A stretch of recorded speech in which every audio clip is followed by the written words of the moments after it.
pentavalentes son una causa principal de morbimortalidad. Se estima que el 20% de muertes en niños o menores de 5 años ocurren por neumonía. Entonces es importante que conozcamos estas enfermedades respiratorias, sus agentes etiológicos, sus manifestaciones, la forma de diagnosticarla y tratarla, que es lo que vamos a intentar explicar esta mañana. Estos serían los objetivos de nuestra exposición. Y vamos a empezar hablando de la neumonía adquirida en la comunidad. La neumonía adquirida en la comunidad se define como la inflamación del parénquima pulmonar. Como les decía, pues es la principal causa de muerte en todo el mundo de niños menores de 5 años. Se ha tenido una alta prevalencia. Durante los últimos años se ha visto también una disminución. A partir del año 2000 se ha visto una disminución en la prevalencia y la mortalidad por neumonía. Se cree que por el uso de antibióticos, ¿verdad? La introducción de vacunas. Anteriormente uno de los agentes etiológicos más frecuentes era el Haemophilus influenzae. Ahora con la introducción de las vacunas para Haemophilus y para neumococo, la incidencia y la mortalidad ha disminuido bastante. Por su etiología se puede clasificar como infecciosa, que es aquella que es causada por bacterias, por virus, hongos o parásitos, y como no infecciosa, aquella neumonía que sea por respiración, por acciones de hiposensibilidad o inducida por fármaco o por radiación. En esta exposición pues, nos vamos a enfocar en la infecciosa, que es la más común. Es importante que conozcamos los agentes etiológicos más frecuentes. Los agentes van a variar de acuerdo a la edad. En los recién nacidos, menores de 3 semanas, el agente etiológico más común es el Streptococcus del grupo B. También puede estar Escherichia coli, Streptococcus pneumoniae, Haemophilus influenzae, pero el más frecuente es el Streptococcus. Entre las 3 semanas a los 3 meses, el virus sincitial respiratorio y otros virus son las causas más frecuentes, hasta un 80% de los casos. Pero a nivel bacteriano, pues Streptococcus pneumoniae y Haemophilus influenzae van a ser los más frecuentes. En los casos de los niños que hayan nacido de madres con antecedente de clamidia, pues también se puede sospechar de clamidia trachomatis.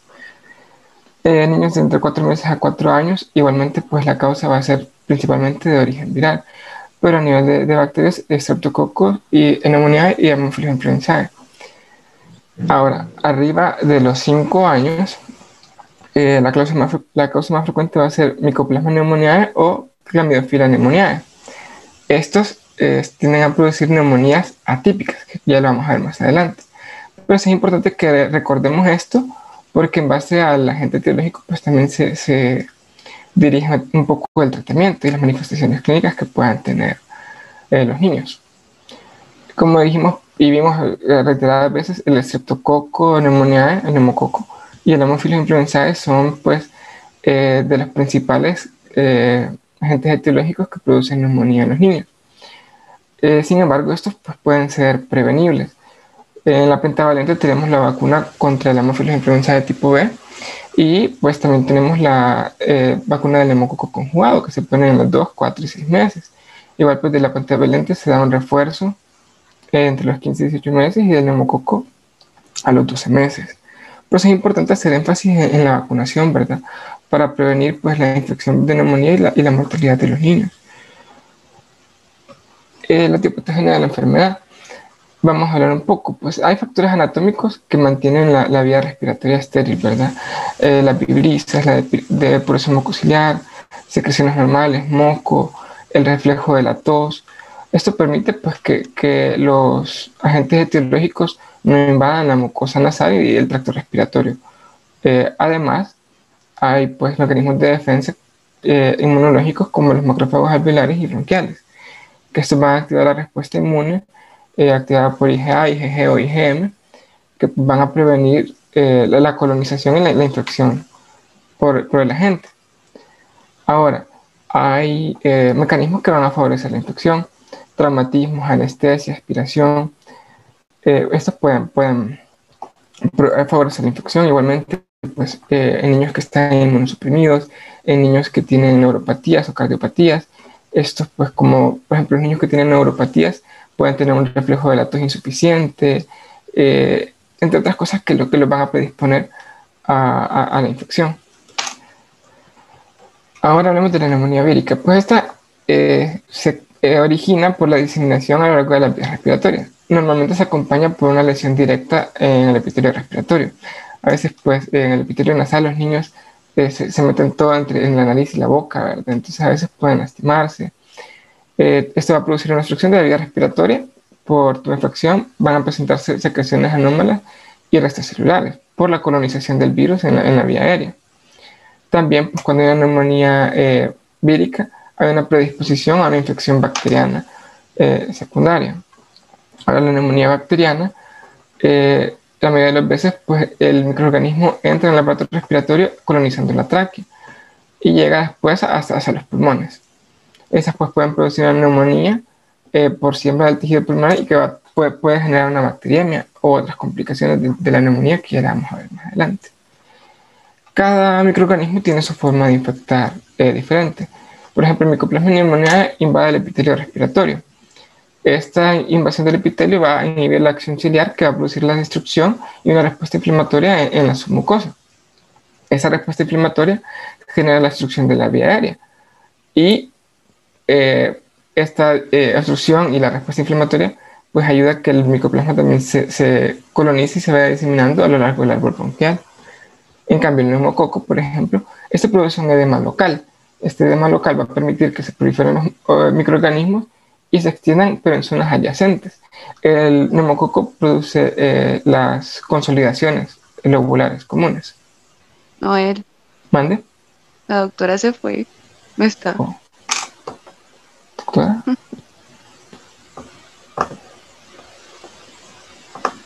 Bueno, esperemos.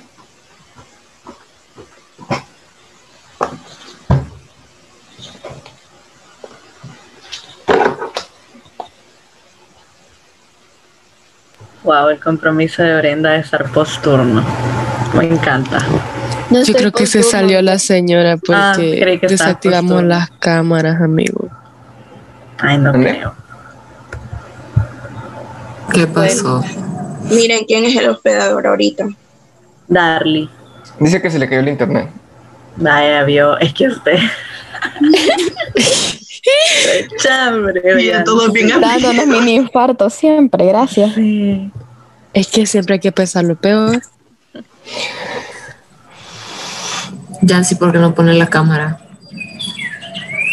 Ay, no, niña, yo ahorita soy una imagen difícil de procesar. Yo ahorita, niña. Ya me viste a mí. Divina, la amo. Casi no me veo como fantasma, pero aquí estoy. Ay, no, yo haciendo mi diapo para la tutoría estoy ahorita. Voy a apagar la luz. Hola, gracias.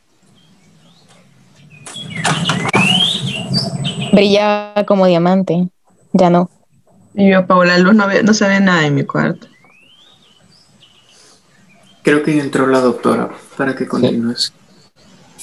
Okay. ¿Continúa, doctora? No sé si ya está. Sí, ya entró. Sí. Pero no sé si ya está. Tiene que regresar a la diapositiva anterior porque no la escuché, Noé. Está bien, doctora. Aquí. Mucho antes de eso. Ahí me desconecté. Ok. Bueno, les decía que pues la etiopatogenia de la enfermedad tenemos pues que la vía respiratoria pues tiene sus factores anatómicos y mecanismos de defensa. Entre los factores anatómicos tenemos pues a las vibrisas, la depuración mucociliar y secreciones normales, así como el reflejo de la tos. Estos pues van a intentar mantener la vía aérea estéril, depurando y expulsando los organismos patógenos para que no colonicen la vía aérea. En los neonatos, por ejemplo, en pacientes con neuropatías, si ya les había comentado antes, el reflejo de la tos pues, no está bien desarrollado y pues esto los hace propensos a infecciones del sistema respiratorio. Igualmente, pues hay mecanismos de defensa celulares a través de los macrófagos alveolares y bronquiales que van a dar una respuesta inmune. También puede ser mediada por inmunoglobulinas A, G o M, que pues, van a intentar controlar el agente etiológico que afecte y evitar la colonización y la infección. Ahora, hay cosas que pueden favorecer la infección. Niños, por ejemplo, inmunosuprimidos, también niños que han sufrido traumatismos, a veces traumatismos pequeños, por ejemplo, que los niños se meten todo en boca, nariz, oídos. Entonces, cuando se meten cosas en la nariz pueden producir microagresiones o microlaceraciones que pueden favorecer la infección. Igual, pues, pacientes que han tenido anestesia o que les han tenido que aspirar secreciones. Como les decía, cada agente tiene su manera de infectar. Los virus van a infectar pues, por medio de una diseminación a lo largo de las vías respiratorias, normalmente precedida por un traumatismo, una lesión directa en el epitelio. Esta lesión pues, va a activar una obstrucción de las vías respiratorias por tumefacción. Se van a desprender restos celulares, van a empezar el cuerpo pues, intentando proteger de la infección, va a empezar a producir secreciones que cuando ya se da la infección van a ser anómalas y esto pues genera la infección. La neumonía vírica pues también en los niños puede favorecer una infección bacteriana secundaria, principalmente en los inmunodeprimidos. La neumonía bacteriana, pues esta va a colonizar principalmente primero la tráquea y después posteriormente se va a llegar a los pulmones. La neumonía bacteriana pues puede diseminarse por siembra directa en el tejido pulmonar y puede llegar a producir incluso una bacteriemia. Como les decía, cada agente tiene su manera de infectar. Por ejemplo, el Mycoplasma pneumoniae. Este invade el epitelio respiratorio y ahí inhibe la acción ciliar. Esta inhibición de la acción ciliar va a producir destrucción de las células de la mucosa y va a producir una respuesta inflamatoria en la submucosa. Esta respuesta inflamatoria va a producir una obstrucción de la vía respiratoria y eso va a favorecer pues, la diseminación de la infección a lo largo de todo el árbol bronquial. Ahora, el neumococo. El neumococo produce un edema local. Este edema local va a permitir pues, que se prolifere el microorganismo en las zonas adyacentes de donde está la infección. A nivel pulmonar, este es el que produce las consolidaciones de la neumonía típica que vemos en la radiografía. Ahora, el Staphylococcus aureus, por ejemplo, este se manifiesta como una bronconeumonía.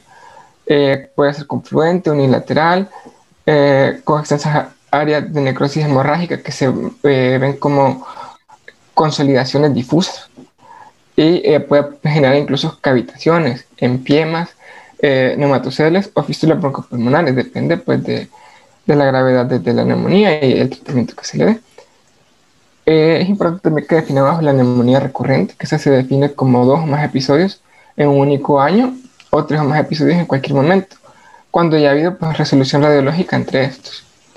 Y se debe descartar un trastorno de base cuando un niño sufre neumonías hacia repetición. ¿Cómo podemos clasificar las neumonías? Las neumonías las vamos a clasificar como neumonía típica o adquirida en la comunidad, que generalmente es de origen bacteriana.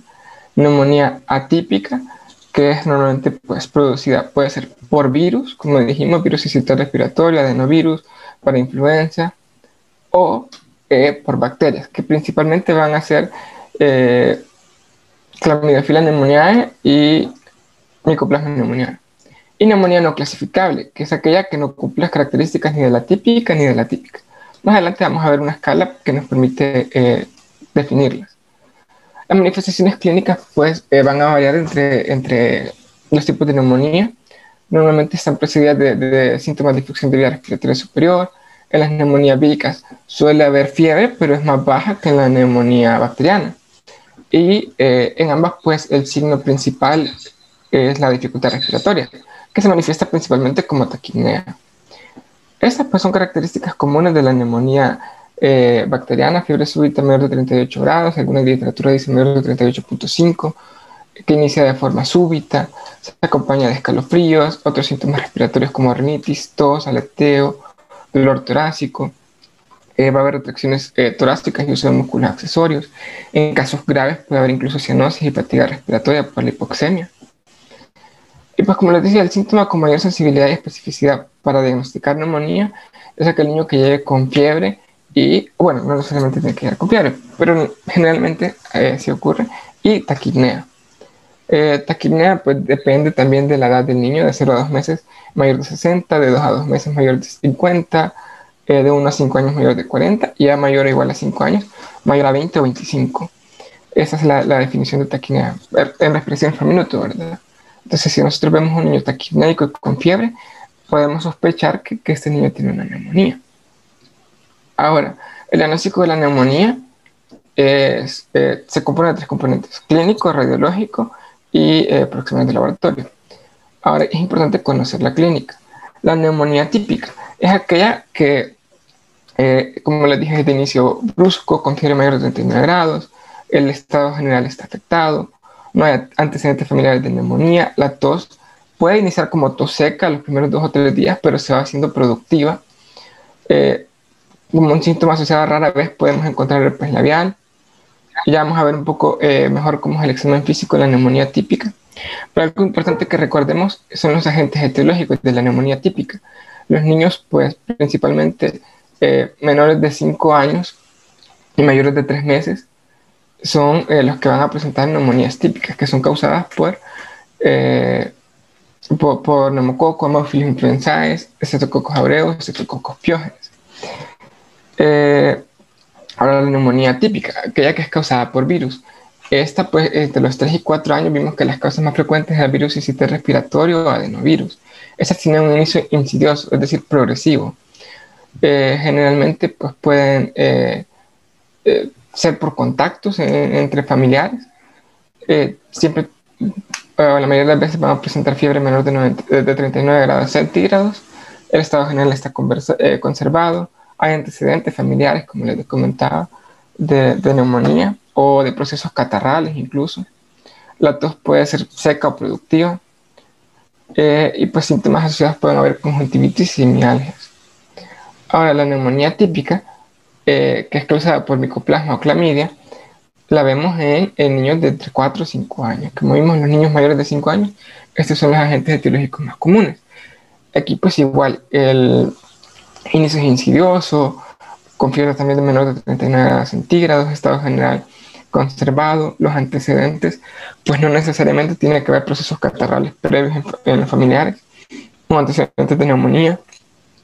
La tos pues es de tipo irritativa, tos como seca, puede haber cefalea y mialgias. Ahora, en lo del examen físico, la neumonía típica se va a manifestar por hipoventilación.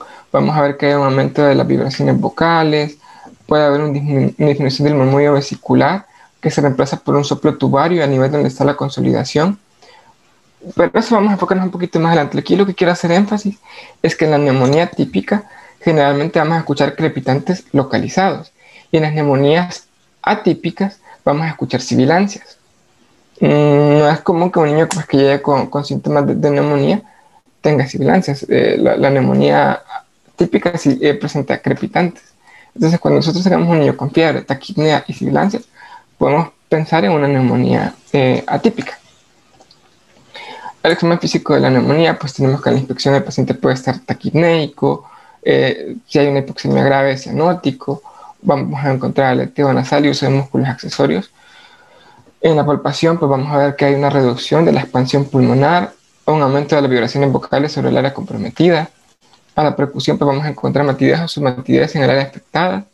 Y a la auscultación, podemos encontrar desaparición del murmullo vesicular, que es reemplazada por un soplo tubario, como les he comentado.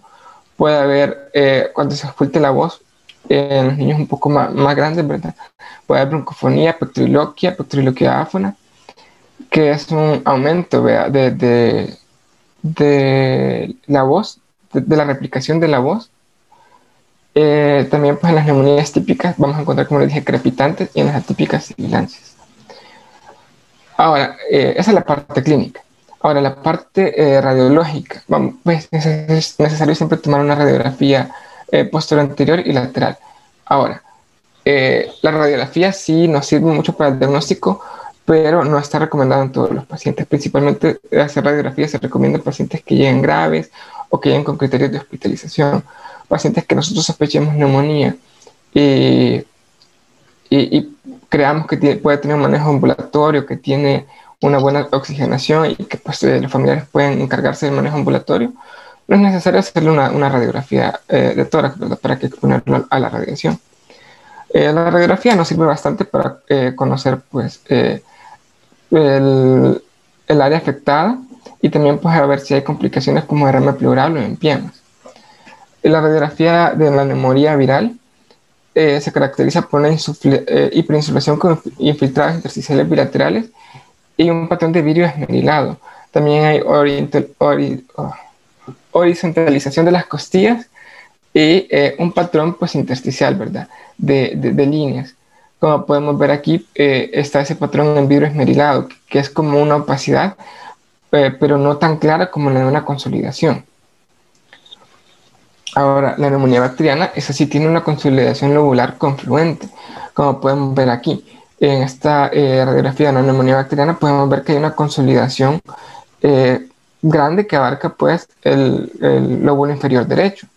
Hay borramiento del ángulo costofrénico. Podemos ver, si se fijan aquí, podemos ver un broncograma aéreo. Este es el árbol bronquial, y aquí pues la consolidación permite que se haya un broncograma aéreo. Signo de la silueta, que es en que dos densidades se unen, y pues aquí borra la silueta cardíaca. Igualmente, pues la radiografía lateral es importante para conocer el lugar de la consolidación, e incluso a veces hay un signo que se llama signo de la columna, que podemos encontrar una consolidación a nivel pues de la columna, principalmente en las neumonías que afectan el lóbulo posterior. Igual pues traje estas imágenes para que pudiéramos ver. Tenemos una consolidación del lóbulo medio en una neumonía típica, ¿verdad? Bacteriana. Ahora tenemos esta radiografía de tórax. Tenemos pues un patrón intersticial que nos da una neumonía atípica. Si se fijan aquí, los pulmones son más grandes que en esta, porque este es un lactante, un niño de aproximadamente 5 años. Entonces pensaríamos una neumonía típica de origen bacteriano. Vamos a aclarar algo. Para fines de evaluación.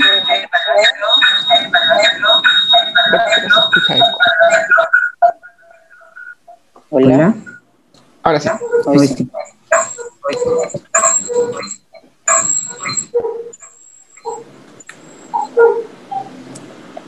Hola. Se escucha un poquito. Sí, pero es que yo escucho eco, no sé por qué.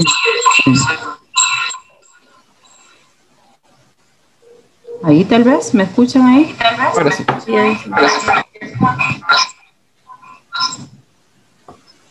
¿Ahí? Sí. Creo que se ve mejor. Cuando hablamos de neumonía vamos a dividir en neumonía bacteriana, neumonía viral y neumonía típicas, las que no son microorganismos bacterianos comunes, o sea, los que ya había mencionado, el micoplasma, la clamidia, ¿verdad? Yo sé que esa literatura está basada en la Academia Española de Pediatría, entonces ellos meten las virales como parte de las atípicas. Pero ¿cuál es el agente etiológico más frecuente en pediatría? ¿El virus sincitial respiratorio? El virus sincitial respiratorio. O sea, en general, los virus son los más frecuentes. Entonces, vamos a dividirla en neumonía viral, neumonía bacteriana, y cuando hablemos de neumonías atípicas, nos vamos a referir a las bacterias que no son las que comúnmente esperamos. Ahí entra la clamidia, el micoplasma, y precisamente cuando hablemos de tratamiento de neumonía típica, nos vamos a referir a estos agentes bacterianos en particular.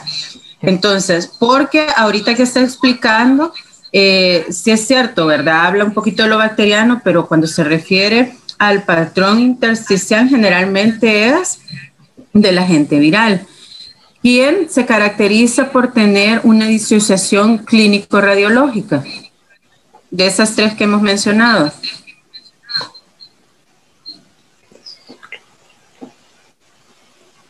La atípica. La atípica, ¿verdad? Entonces eso es lo característico de, puedo tener una radiografía que se ve muy mal y ver el niño como que sin nada, o viceversa, tener un niño con un patrón bastante afectado a nivel clínico y ver la radiografía sin algo tan significativo, ¿verdad? Entonces suele haber esa disociación clínico-radiológica, es característica de las neumonías atípicas. Ok, continúe.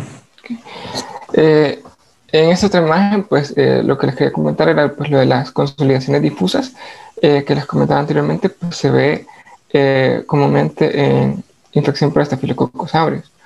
Y aquí pues la horizontalización de las costillas, un aumento del atrapamiento aéreo que se puede ver en las neumonías virales.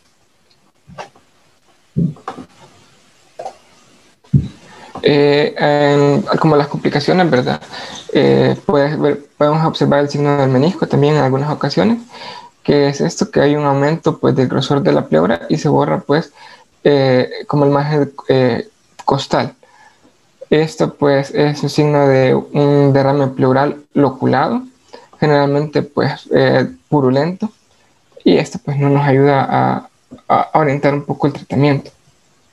El diagnóstico pues como dijimos, clínico, radiológico y de laboratorio. A nivel de laboratorio pues se recomienda como criterio diagnóstico pues un recuento de leucocitos. Normalmente las neumonías virales no van a tener una leucocitosis y si la tienen pues va a ser menor de 15.000 y con predominio de linfocitos. En cambio las bacterianas tienden a ser mayor de 20.000 leucocitos y tienen un predominio de neutrófilos. Otros datos que nos pueden servir para el diagnóstico son la velocidad de sedimentación globular, proteína C reactiva. En algunas ocasiones pues está indicado el cultivo de sangre, líquido pleural o esputo, pero estos pues son raros, son inespecíficos y no se les van a practicar a todos los pacientes, principalmente a aquellos graves, el cultivo de esputo a aquellos pacientes que tengan ventilación mecánica, entre otros. Ahora, ¿cómo hacemos el diagnóstico diferencial entre la neumonía típica y la típica? Hay muchos tablas pronósticas o criterios para clasificar el diagnóstico diferencial y ninguna es específica, ¿verdad? Cada paciente es diferente. No hay ninguna que sea sensible y específica al 100%. Pero la Asociación Española de Pediatría pues recomienda esta y que nos da 5 criterios. Fiebre mayor de 39 grados de aparición brusca, con dolor pleural. Recordemos pues el dolor torácico, los pulmones no duelen. Si el niño siente dolor torácico, puede haber una irritación pleural o la consolidación está en contacto con la pleura y eso es lo que está causando el dolor. Igualmente a veces se puede confundir con dolor abdominal si hay una neumonía en los lóbulos inferiores que están en contacto con el diafragma, lo irritan y da dolor abdominal. La ocultación focal, pues podemos encontrar crepitantes focalizados, como les había dicho, o un soplo tubárico, una leucocitosis mayor de 12.000 con predominio de neutrófilos y radios de tórax que muestran consolidación. Si hay 3 o más criterios, pues decimos que es una neumonía típica. Si no hay ningún criterio, pues decimos que es una neumonía viral. Y si hay 1 o 2 criterios, pues podemos pensar en una neumonía atípica por clamidia y micoplasma. Las complicaciones más frecuentes de la neumonía van a ser pues, el derrame pleural, empiema, una diseminación directa que va a producir una bacteriemia o puede producir el derrame pleural, empiema, pericarditis y pues la bacteriemia con siembra hematógena. El tratamiento. El tratamiento lo vamos a dividir en 2, el manejo ambulatorio y el manejo intrahospitalario. El tratamiento pues empírico es la amoxicilina, se dan dosis altas, mínimo de 80 a 90 miligramos por kilogramo por día, cada 8 horas, mínimo pues el tratamiento tiene que ser por 10 días. ¿Por qué se da la amoxicilina y no el clavunato? Amoxicilina clavunato. Pues porque a nivel bacteriano, Streptococcus pneumoniae o el neumococo es el que más comúnmente produce las neumonías. Y este no tiene un mecanismo de resistencia a las beta-lactamasas. Entonces, con la amoxicilina normal no nos sirve. En caso de alergia a penicilinas, se recomienda citromicina, claritromicina o trimethoprim sulfamethoxazol según los lineamientos técnicos de atención integral a los niños.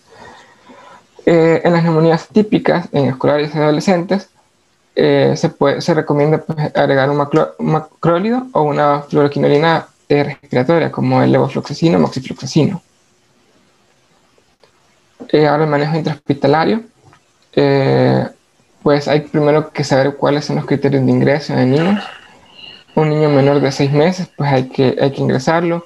Niños que tengan afectación de múltiples lóbulos.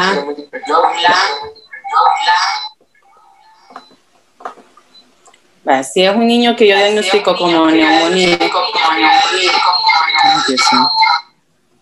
vamos a ver, un niño diagnosticado como neumonía y no es alérgico a las penicilinas, el tratamiento de elección es amoxicilina. Si tiene más de 5 años o es alérgico a las penicilinas, si se sospecha que es una neumonía típica, ¿cuál es el tratamiento de elección?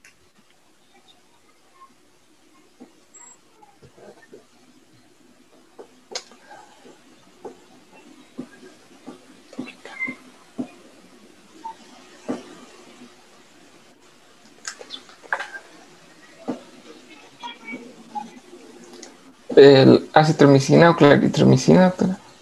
No, a ver, no. Acitromicina no es parte del cuadro básico. ¿Cuál es el que está dispuesto para el tratamiento?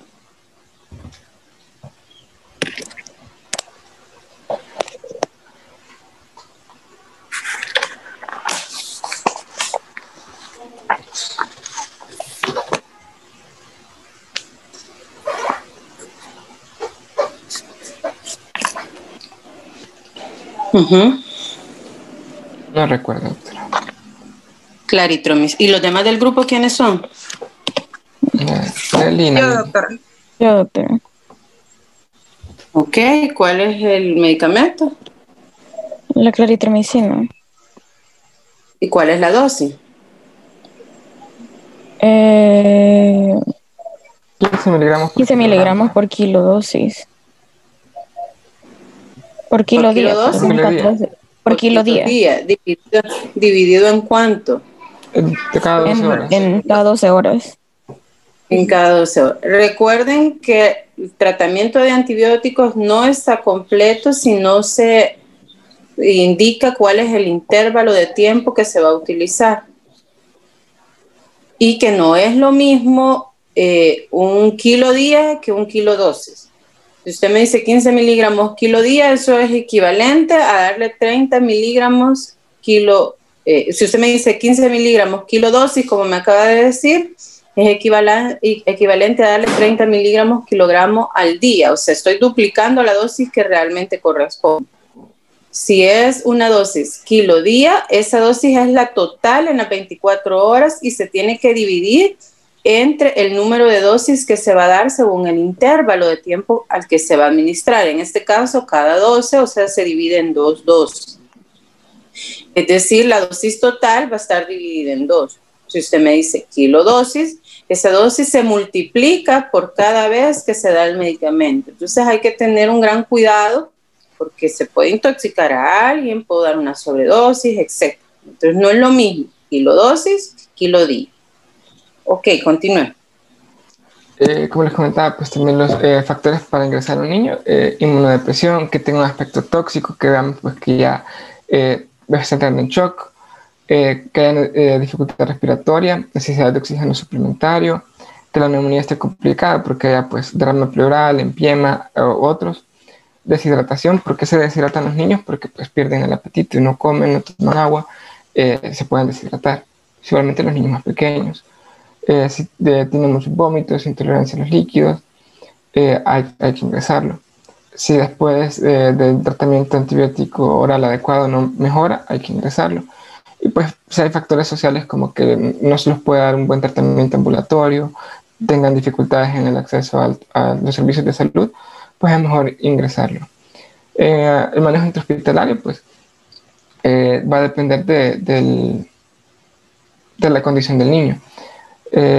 Normalmente pues líquidos intravenosos según necesidad, soporte ventilatorio, si el niño lo requiriera se puede dar pues, con CPAP, o si requiriera ventilación mecánica o con cánulas nasales igual, dependiendo pues de la necesidad de oxígeno, y fármacos vasoactivos en caso de que esté en shock. Ahora, el tratamiento empírico antibiótico pues se usa ampicilina o penicilina G. Para el tratamiento pues es importante ver también el esquema de vacunación del niño, porque si se está vacunado contra hemófilos y neumococo, si no está vacunado pues podemos usar otros como la ceftriaxona. En sospecha de estafilococos aureus pues hay que incluir vancomicina o clindamicina en el cuadro. Igual pues muchos autores, incluido Nelson, recomiendan administrar zinc Se cree que el zinc pues ayuda a evitar pues, las complicaciones del cuadro, y el tratamiento pues tiene que durar por lo menos 10 días. ¿Cuándo vamos a poder darle el egreso al paciente? Cuando tenga alguna nitroglicerina en 48 a 72 horas de que está febril, hay evidente mejoría clínica, ya tolera la vía aérea, el niño pues ya está saturando bien, solo que con la saturación hay que vigilar que no esté taquicárdico, porque la taquicardia puede ser un factor compensador a la oxigenación del niño, y pues a ese niño, si le damos el alta, está taquicárdico y una saturación mayor de 92, 94, puede regresar con hipoxemia otra vez. Ahora, pues lo que estamos hablando del tratamiento a nivel pues, nacional, el tratamiento ambulatorio, pues lo que se recomienda siempre es amoxicilina. Vía oral, 80-90 miligramos por kilogramo en todos los periodos de edad. Y el tratamiento, pues, de 7 a 10 días. Ahora, en pacientes hospitalizados con neumonía adquirida en la comunidad, sin consolidación y sin derrame pleural, ampicilina intravenosa, la dosis de 200 miligramos por kilogramo por día, dividido en 4 dosis, más gentamicina intravenosa o intramuscular en dosis de 5 a 7.5 miligramos por kilo día, en una dosis por 7 a 10 días. Esto en los niños de 1 a 3 meses. En los niños de 4 meses a 4 años, como habíamos dicho, penicilina o ampicilina. Y en niños de 5 a 9 años, penicilina. Y si se sospecha de micoplasma o clamidia, pues agregamos claritromicina oral. El tratamiento de la neumonía con niños que tienen consolidación, en 1 a 3 meses, pues ampicilina y gentamicina, igual que en el anterior. De 4 meses a 4 años, penicilina sódica intravenosa por 7 a 10 días. Y si no hay mejoría clínica en 72 horas, se agrega ceftriaxona en dosis de 50 a 75 miligramos por kilo día, ya sea intravenosa o intramuscular, cada 12 a 24 horas por 7 a 10 días. Se prefiere la ceftriaxona porque da más adherencia al tratamiento, ¿verdad? Pero igual se puede dar cefotaxima, solo que aquí ya son 3 dosis por 7 a 10 días. En niños de 5 a 9 años igualmente penicilina, y si no hay mejoría, pues ceftriaxona.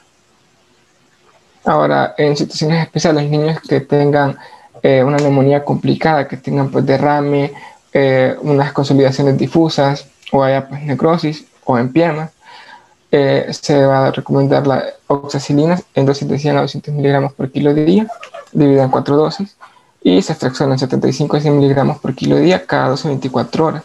Solo que aquí el tratamiento dura más, dura de 15 a 21 días. Y cuando está con sepsis, igualmente oxacilina más ceftriaxona cada 12 a 24 horas por 15 a 21 días. Ahora tengo una neumonía con derrame. ¿Quién presumo yo que es el agente etiológico más frecuente?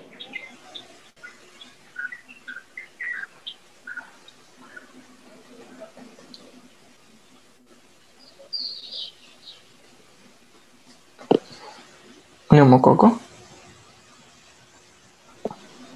Neumococo, seguido de...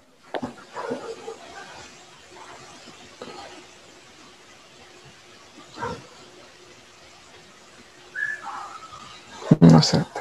Del Streptococo aureus. ¿Se llama Streptococo aureus? Estafilococo aureus. Estafilococo aureus. Por eso es que se hace la combinación, ¿verdad? De oxacilina con ceftriaxona. Ahora bien, ¿qué falta de neumonía?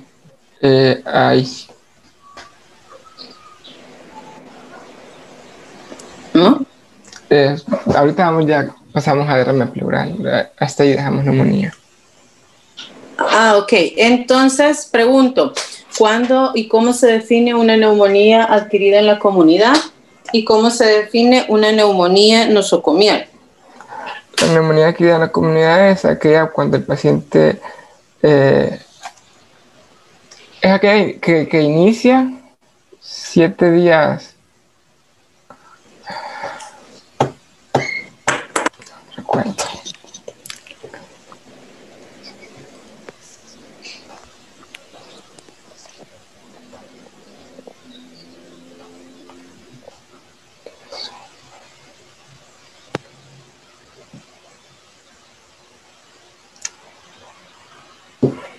No recuerdo, doctora.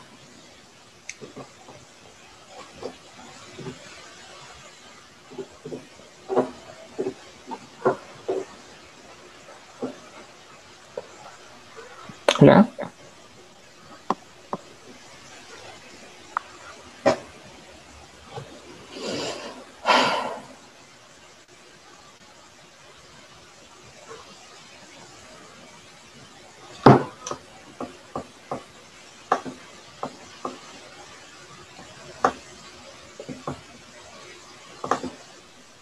Noel. ¿Sí? ¿Cómo se define una neumonía adquirida en la comunidad y cómo se define una neumonía nosocomial? Si no, Nelly. ¿Y quién es el otro del grupo, me dijeron? Nayeli. Nayeli. Nayeli, ok. ¿Cuándo es una neumonía adquirida en la comunidad y cuándo una neumonía nosocomial?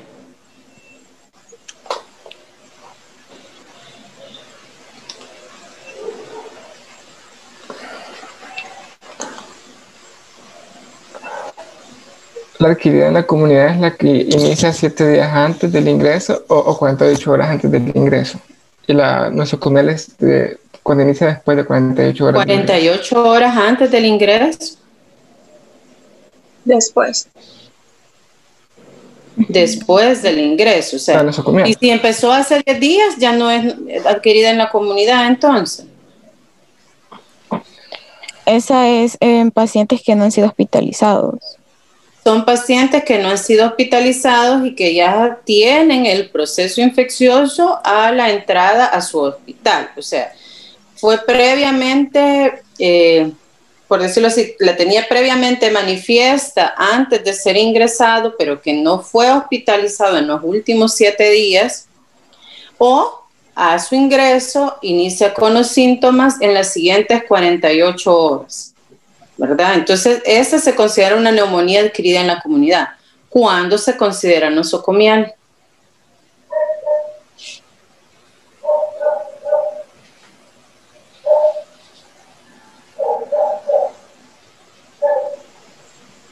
Cuando empieza 48 horas después de su ingreso y que no se había manifestado, y puede manifestarse hasta 72 horas después de su egreso. No, hasta 7 días después de su egreso. Se manifiesta posterior a 48 o 72 horas después de haber sido ingresado y que no estaba incubando, es decir, no la había manifestado previamente, y posterior al alta, la que se presenta en los siguientes 7 días posterior a su egreso. Esa todavía se considera nosocomial. Y los agentes etiológicos es diferente, ¿verdad? Por esa razón hay que hacer la diferenciación. Y por eso mismo la definición de neumonía adquirida en la comunidad dice que no fue ingresado en los últimos 7 días. Entonces no cabe la posibilidad de que sea una nosocomial. Ok, continuamos. Ahora vamos a hablar del derrame pleural. El derrame pleural es la complicación más frecuente de la neumonía aguda y es una de las causas más frecuentes del fracaso del tratamiento de la neumonía. Normalmente pues se da por Streptococcus pneumoniae seguido de Staphylococcus aureus y Streptococcus pyogenes. El derrame pleural puede tener diferentes etapas o diferentes fases y pues se puede dividir en base a la fase en la que se encuentra. Inicia con una reacción local con una pleuritis seca. Esta pleuritis seca pues va a convertirse en una pleuritis fibrinopurulenta y que va a producir pues la loculación del derrame. Esta puede llegar a infectarse y puede producir pues abscesos o un engrosamiento pleural, que si esto se mantiene así y no se le da tratamiento, se reseca y puede producir incluso una fístula. Pues aquí, como les decía, la clasificación inicia como una pleuritis seca o plástica. Esta se asocia pues a una infección pulmonar bacteriana o vírica aguda y que se produce pues en el curso de la infección. Esta pues es como la manifestación principal es el dolor, que es lo que les decía anteriormente, un dolor de tipo pleurítico que se manifiesta con la neumonía. No es el pulmón el que duele, sino la pleura. Luego, si esto se mantiene, se le da un tratamiento adecuado, puede producirse una pleuritis serofibrinosa serosanguinolenta. Hay una presencia de un exudado fibrinoso en la superficie de la pleura y el derrame exudativo de líquido seroso en la cavidad de la pleura. Esto pues, va a generar cambios que van a generar la acumulación de pus al final en el espacio pleural y se genera un empiema. Puede generar pues, necrosis del parénquima a veces, y fístulas o necrosis. En el derrame pleural, pues el examen físico a la inspección, el hemitórax que está afectado tiene menos movilidad y la respiración pues es superficial, taquipnea. Cuando hay dolor asociado o un derrame voluminoso. A la palpación pues puede haber flote pleural si existe una pleuritis y el derrame es pequeño, en el caso de la pleuritis seca principalmente. Y hay una abolición de las vibraciones vocales si es de mayor magnitud. A la percusión hay matidez en el hemitórax afectado y si el derrame está libre, pues cambia, ¿verdad?, con la postura del paciente, donde se percibe la matidez. A la auscultación, pues hay disminución o ausencia del murmullo vesicular y pues puede presentarse un soplo tipo pleurítico, vectoriloquia áfona o egofonía. Pues los signos radiográficos del derrame pleural son un borramiento del ángulo costofrénico. Para que nosotros podamos ver en la radiografía que hay un derrame, tiene que haber por lo menos una cantidad de 200 a 300 mililitros. Entonces se manifiesta como un borramiento del ángulo costofrénico, se manifiesta también como el signo del menisco que lo vimos anteriormente o la curva de Damasio, y se puede manifestar en el caso de los derrames masivos que afectan un hemitórax completo con una opacidad blanquecina o algodonosa que puede llegar a desplazar pues, la tráquea. Si afecta el derrame de las cisuras, se manifiestan unas líneas que se llaman líneas de uso o cigarrillo. Lastimosamente pues no se ve muy bien en la imagen, pero son líneas que abarcan donde están las cisuras y que tienen el grosor quizás como cuando uno traza una línea con un lápiz, pues algo así se ve. Sin embargo, la sensibilidad de la radiografía torácica para detectar de derrame es del 60%, mientras que la ecografía es casi que del 100%. A la vez la ecografía nos ayuda a saber si está tabicado el derrame, que en la mayoría de las ocasiones es libre, pero nos es útil también pues, para guiar para la toracocentesis diagnóstica.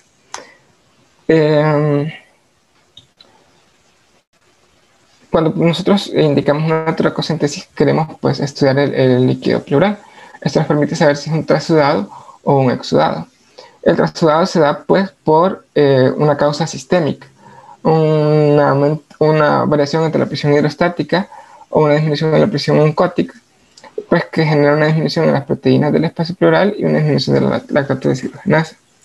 Ahora, el exudado se da por una causa local.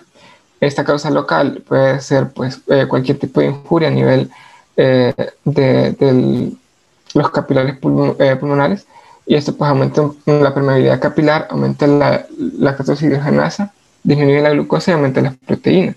Y esto es lo que encontraremos en el exudado, el líquido pleural. Entonces, cuando se realiza la toracocentesis, se estudian pues, estos criterios. El aspecto en el trasudado es seroso, en el exudado es turbio, en el recuento leucocitario, en el exudado pues, hay mayor de 50.000 leucocitos. Por eso el exudado se relaciona comúnmente con infecciones. El pH es menor de 7.2, las proteínas son mayores de 3 grados por decilitro, el cociente de proteínas líquido pleural del suelo es mayor de 0.5, como les dije, la lactato deshidrogenasa está aumentada, la glucosa está disminuida y pues, la concentración de LDH en comparación con el suero está aumentada. El trasudado va a producir un derrame pleural, como les dije, de origen sistémico, y que puede ser pues, por insuficiencia cardíaca, síndrome nefrótico asociado a hipoalbuminemia. En cambio, en el exudado pues, es un derrame secundario a una neumonía, puede ser por tuberculosis, un CA pulmonar, un tromboembolismo pulmonar, una causa local, ¿verdad? Esto, pues, como les he dicho, los criterios para exudado, como lo vimos en la diapositiva anterior. Ahora, la Asociación Española de Pediatría recomienda características del líquido pleural para clasificar los derrames pleurales entre simple, complicado y empiema. y pues lo que se evalúa pues es el pH, leucocitos, el nivel de glucosa, se les puede mandar a hacer cultivo y pues los niveles de lactato deshidrogenasa. Y en base a esto pues varía el tratamiento. Si el derrame paraneumónico es pequeño, no significativo, menos de 10 milímetros en radiografía, que se tendría que ver en decúbito lateral, pues el tratamiento se da con antibióticos. Igual en el de clase 2, cuando es un derrame paraneumónico no complicado. Es decir, que es mayor de 10 mililitros, el pH está normal, la glucosa está menor de 40 miligramos por decilitros y el grado de cultivos pues resultan negativos. Ahora, en el derrame complicado leve y en el simple, se recomiendan pues antibióticos, en el de leve toracocentesis seriada y en el complicado simple drenaje pleural. En el derrame complicado complejo ya se instauran pues fibrinolíticos además del drenaje pleural y si falla pues tubo de tórax. En el empiema no complicado y en el empiema complicado pues, ya se observa pus libre en la toracocentesis. Y aquí pues, ya se indica antibióticos y drenaje pleural. Y igual en el complicado, pues antibióticos, drenaje pleural y fibrinolíticos. Y normalmente pues requieren tubo de tórax. El tratamiento empírico con antibióticos es con cefotaxima de 7 miligramos por kilogramo por día o ceftriaxona 100 miligramos por kilogramo por día. Y se le agrega clindamicina en dosis de 40 miligramos por kilogramo por día. Aunque igualmente el tratamiento del derrame pleural para que se da es tratar la causa. En el caso pues como complicación de la neumonía vamos a aplicar el tratamiento que vimos anteriormente, ¿verdad? La ampicilina o penicilina. Y pues se pueden hacer, como vimos anteriormente, las consideraciones especiales se hacen las combinaciones de los medicamentos. Ahora el tratamiento fibrinolítico se puede hacer de vía intravenosa o se ha observado pues también que diluyéndolo a través del tubo de tórax disminuye los riesgos de infección, disminuye la estancia hospitalaria, disminuye la mortalidad. Como fibrinolíticos pues se recomienda usar streptocinasa 15.000 unidades por kilogramo diluidas en 50 mililitros de solución salina fisiológica, urosinasa en dosis de 40.000 unidades en 40 mililitros de suero salino o alteplasa en dosis de 4 miligramos también diluidas en 40 mililitros de salina. Ya habíamos mencionado que de elección de nosotros es ceftriaxona o oxacilina. Si no hay oxacilina, pues utilizamos clindamicina. Ok, vamos con CRUP. El CRUP va a ser un grupo heterogéneo de procesos infecciosos que en su mayoría son agudos y van a estar caracterizados por tos metálica a modo de ladrido que se puede acompañar de ronquera, estridor inspiratorio y dificultad respiratoria. Siguiente. En cuanto a la epidemiología, la laringitis aguda subglótica o también llamada CRUP, que es como le hemos puesto aquí en la diapositiva, es la causa de obstrucción aguda de vía aérea superior más frecuente en la infancia. Este incide sobre todo en otoño e invierno en niños entre 6 meses y 3 años y va a ser más común en varones con una proporción hombre-mujer de 1.4 a 1. Siguiente. En cuanto a la etiología, principalmente es vírica y el que causa el 75% del total de casos va a ser el virus parainfluenza tipo 1. También tenemos otros agentes que son menos frecuentes, como el parainfluenza 2 y 3, el adenovirus, el influenza A y B, el virus sincitial respiratorio y algunas bacterias. La principal va a ser el Mycoplasma pneumoniae y luego va a estar el Streptococcus pyogenes, el Streptococcus pneumoniae, el Haemophilus influenzae y el Staphylococcus aureus. Siguiente. En cuanto a las manifestaciones clínicas, se dice que el CRUP puede aparecer tras un cuadro catarral previo o en el contexto de un ambiente familiar catarral. Aquí vamos a observar el aparecimiento de la rinorrea, faringitis, tos leve y febrícula durante 1 a 3 días antes de que se vea el aparecimiento del síndrome de obstrucción. Esta posee una triada que es la tos runa, ronquera y el deseo respiratorio. Los síntomas generalmente empeoran durante la noche o pueden debutar como un episodio brusco nocturno. Siguiente. En cuanto a la exploración física, vamos a tener voz ronca, una faringe hiperémica o normal, de leve a moderado, taquipnea, y en los casos graves vamos a observar el aleteo nasal, el uso de músculos accesorios y un estridor continuo. También el niño se puede ver cianótico, pálido, obnubilado o hipóxico, y estos pueden ser signos de falla respiratoria. Siguiente. En cuanto al diagnóstico, este va a ser fundamentalmente clínico y no suelen precisarse pruebas complementarias. También para determinar el grado de la severidad de la laringitis aguda se ha utilizado diferentes escalas de puntuación clínica, entre las que tenemos aquí el score de Towson y la escala de Wesley. Siguiente. Primero vamos a empezar con la escala de Towson.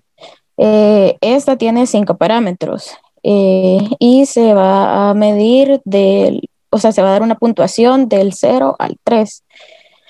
Entonces, los parámetros va a ser el estridor, la entrada del aire, el color, las retracciones y la conciencia. Si tenemos una gravedad leve, el puntaje que se va a haber obtenido va a ser menor de 5 puntos. Si es leve a moderado, de 5 a 7 puntos, moderado de 7 a 8 puntos y grave ya mayor de 8 puntos. Y también tenemos la escala de Wesley, que así como también la anterior, tiene sus indicadores de gravedad. Entre estos van a estar el estridor respiratorio, que también tiene una puntuación de 0, 1 y 2. Si hay ninguno es 0. Si es en reposo y se escucha con el estetoscopio, le vamos a dar una puntuación de 1. Pero si es audible, incluso sin el estetoscopio, se le va a dar una puntuación de 2. También tenemos los tirajes. Si están ausentes, es 0. Y luego tenemos el leve, va a ser 1, moderado 2 y grave 3. También la ventilación o entrada del aire, si está normal, le vamos a dar una puntuación de 0. Si está disminuida, va a ser 1. Si está muy disminuida, va a ser 2. Y luego tenemos también la cianosis, ausente 0. Si hay cianosis con la agitación del niño, se le va a dar un puntaje de 4. Y si hay cianosis en reposo, se le va a dar un puntaje de 5. Y por último, también tenemos el nivel de conciencia, que si es normal va a ser una puntuación de 0 y si está alterada una puntuación de 5. También lo clasifica como leve, moderado y grave. El leve, menor de 3 puntos, el moderado de 3 a 7 puntos y el grave mayor de 7 puntos. Luego tenemos los hallazgos radiológicos. ¿Cuál es la diferencia entre el estridor y las sibilancias? El estridor generalmente es un sonido que es rudo, de tono agudo, que se da en la inspiración y que va a estar producido por un flujo de aire turbulento o por una obstrucción de las vías aéreas superiores. Y en cuanto a las sibilancias,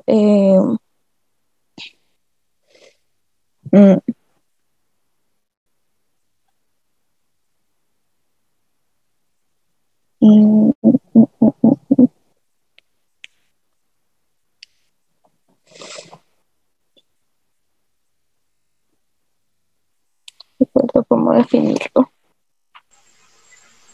¿En la sibilancia? Podría ser es como un sonido más que todo silbante, así como un poquito chillón que ocurre en la respiración.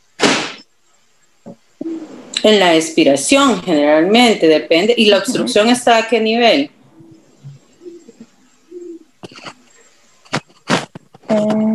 La vía aérea. De los bronquios. En la vía aérea inferior. Dependiendo la severidad de la obstrucción, puedo irla en ambos tiempos, tanto inspiración como expiración. Pero lo regular es que es un sonido producido por la expiración y es obstrucción de vía aérea inferior. Ok, sí. Vaya, en los hallazgos radiológicos, aquí se puede indicar una radiografía de cuello. En esa lo que se va a observar es una estenosis subclótica, que es conocida como el signo de la aguja o el signo del reloj de arena, en una radiografía indicada posterior anterior. Sin embargo, este signo puede faltar en ocasiones y también puede aparecer en enfermedades diferentes al Krupp, como la epiglotitis. En las radiografías realmente no muestran una buena correlación con la gravedad de la enfermedad y solo se debe valorar en el caso, o sea, después de estabilizar la vía aérea y en el caso de que sea una presentación o una evolución atípica de la enfermedad. También pueden ser útiles para distinguir una laringotraqueobronquitis grave de una epiglotitis pero siempre se tiene que tener en cuenta que hay que estabilizar la vía aérea primero. Siguiente. Vale, pero el signo que me da el diagnóstico de la epiglotitis no es ese. Entonces no me sirve para diferenciarlo, por lo menos esa proyección no. Incluso pueden haber hallazgos normales donde se observa el signo de la aguja y no está relacionado con el CRU.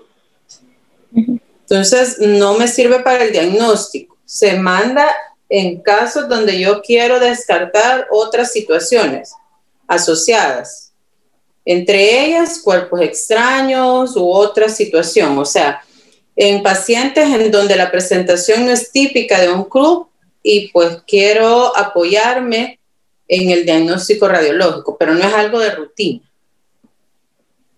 Ok. Siguiente. Luego tenemos el tratamiento. En cuanto a las medidas generales que vamos a aplicar en este caso, se le debe explicar a los padres el procedimiento y también se debe tranquilizar al niño y molestarlo lo menos posible. No se debe explorar la faringe si el niño no nos ha colaborado, y también se puede aconsejar que se den analgésicos o antitérmicos que van a mejorar el bienestar del niño, y también líquidos abundantes. En cuanto a la humidificación y oxígeno. ¿Por qué es tan importante tener tranquilo al niño? Porque puede agravar el cuadro. Porque el llanto va a generar mayor turbulencia y va a agravar la dificultad respiratoria, ¿verdad? Ok. En cuanto a la humidificación y la oxigenoterapia, esta no ha demostrado en sí una acción específica, pero puede producir una mejoría. También disminuye la sequedad de las mucosas y puede aportar tranquilidad a los padres, pudiéndose utilizar siempre que no genere ansiedad en el niño. En los casos de dificultad respiratoria y una saturación de oxígeno que sea menor de 94%, puede ser útil el uso de oxígeno humidificado. En cuanto a los corticoides, pues estos son los fármacos más útiles del tratamiento de Krupp porque disminuyen el edema por una acción antiinflamatoria y la intensidad y duración de los síntomas. El primero y el de elección, y es el que es el considerado más eficaz, es la dexametasona. Este se da en una dosis única, si es posible, por vía oral, y su efecto inicia tras 1 a 2 horas y se puede prolongar hasta 12 horas. La dosis es de 0.15 miligramos por kilo y según la literatura, las dosis mayores tienen la misma eficacia. Si no se tiene dexametasona, también se puede utilizar prednisona o prednisolona. Nosotros no tenemos a la disposición dexametasona oral, entonces ¿cómo la utilizamos?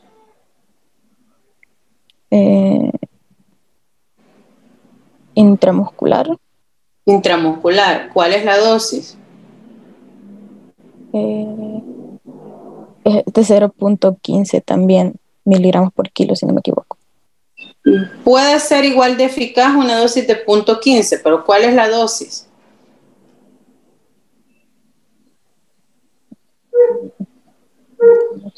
¿Qué es la que se utiliza para el edema laríngeo? No sé, doctora. Noeli, Nayeli. La de 40 miligramos, doctora.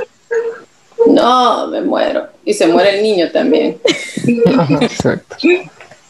Es de 0.6 miligramos por kilogramo dosis, en una sola dosis. Y las dosis de 0.15 miligramos son igualmente equiparables a la dosis de 0.6 miligramos. Ok. Bueno, siguiendo, mencionaba la prednisona y la prednisolona, que se puede usar en caso de que no haya la dexametasona oral, pero esta no va a ser suficiente y tampoco va a tener la misma eficacia con una dosis única, así como la dexametasona. Luego tenemos la budesonida inhalada, que también es una alternativa si no hay dexametasona y tiene una eficacia similar. En este caso, la dosis va a ser de 2. Ajá, ¿cuál es la dosis de la prednisona? De 2 miligramos sin diluir, aunque su efecto no es más rápido. Para la dosis inicial, pero la dosis de mantenimiento, porque como ya dijo que con una no le va a funcionar.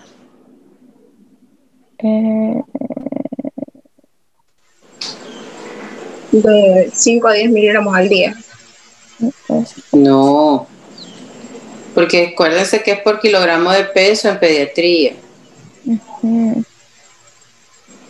Es 1 miligramo por kilogramo al día, que se puede dividir en una sola dosis o en 2 dosis al día. ¿Y la budesonida?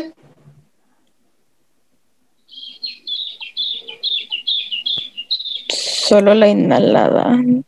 Pues sí, la inhalada, correcto. Sí, la que utilizamos es la inhalada. No, es que no me la terminó de decir porque la interrumpí.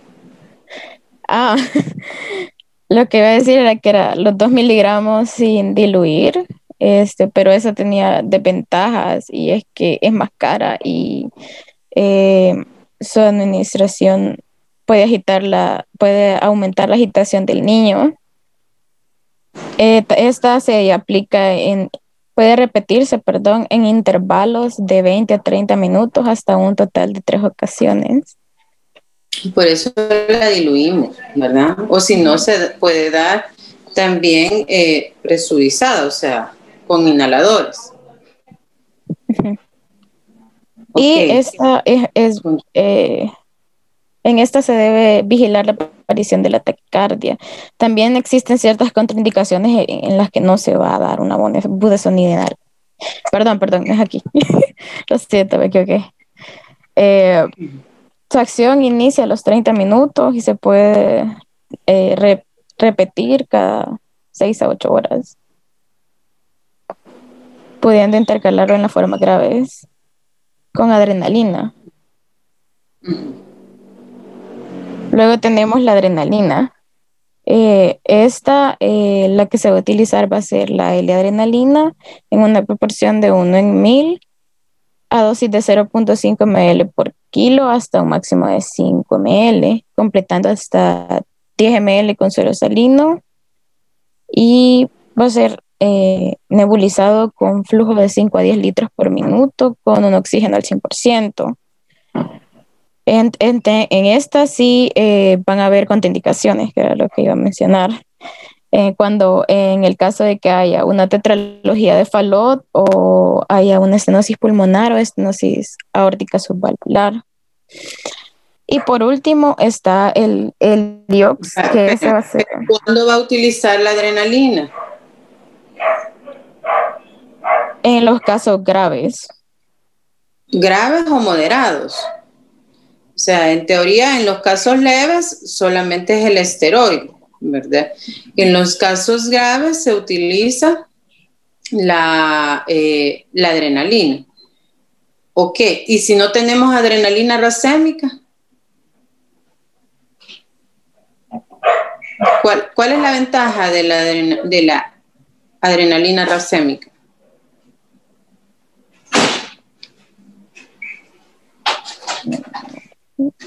No sé. Noel y Nayel. No, doctora. No sé, doctora. Los efectos secundarios tienden a ser menores. Entonces, si no tengo, pero no tengo, o sea, en lo privado nada más, y un tiempo que se había hasta terminado. Pero lo que tengo yo a la disposición como establecimiento nacional, ¿qué es?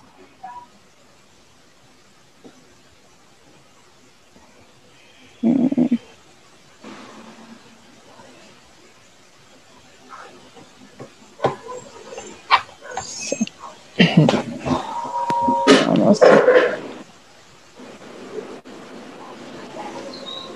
Y falta la dosis, ¿verdad? La dosis de la adrenalina racémica es de 0.05 ml por kilogramo dosis, con una dosis máxima de 0.5 ml, y esa se diluye en solución salina de 3 ml.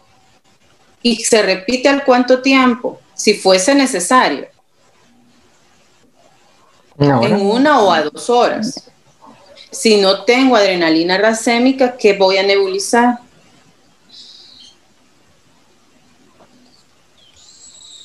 suerosalino.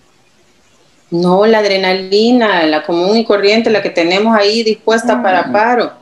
Entonces, esa misma se puede nebulizar y la dosis es a 0.5 ml por kilogramo de la que viene pura, de 1 en 1000, es decir, de 1 miligramo por ml. Y siempre se diluye en los 3 ml de solución salina. Como dosis general, así como dosis Cumbo, la dosis máxima para los menores de 4 años son 2.5 ml y para los mayores de 4 años va a ser de 5 ml. ¿Y qué pasa? Después de haberla aplicado, ¿qué hay que hacer? Hay que observarlo, ¿verdad? Más o menos en 2 a 4 horas ese paciente puede tener una obstrucción de rebote. Entonces, después de utilizar la adrenalina nebulizada, hay que observarlo mínimo 2 horas para estar seguros que no hizo una obstrucción de rebote. Si yo necesito más de una nebulización, hay que considerar si ese paciente es candidato para el ingreso, ¿verdad? Entonces, puedo utilizar, lo ideal fuera tener la adrenalina racémica, pero si no la tengo, utilizo la adrenalina, la L-adrenalina, que era la que mencionaba usted, ¿verdad? 0.5 ml por kilogramo, con una dosis máxima de 2.5 para los menores de 4 y de 5 para los mayores de 4. Ok, continuamos. Bueno, por último tenemos el IOX, que esta va a ser una combinación de helio y oxígeno en una proporción de 70-30.